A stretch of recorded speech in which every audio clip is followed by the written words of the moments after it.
السلام علیکم سامعین، 16 محرم الحرام کی تاریخ شروع ہو چکی ہے۔ 14 اگست ہے۔ سوشل انڈیا نیوز میں آپ کا خیر مقدم ہے۔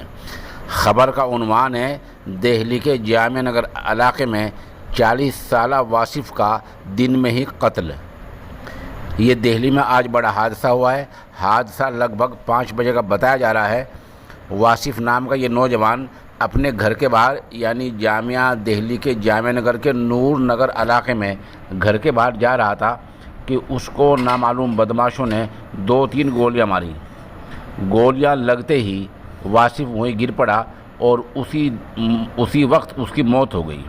اب کہا جا رہا ہے کہ پولیس لاش کو میت کو ہولی فیملی ہسپتال میں لے گئی ہے اور پولیس کے اعلیٰ افسران موقع پر پہنچ گئے ہیں اور آس پاس کے جو CCTV فوٹیج ہیں ان کو کھنگالا جا رہا ہے۔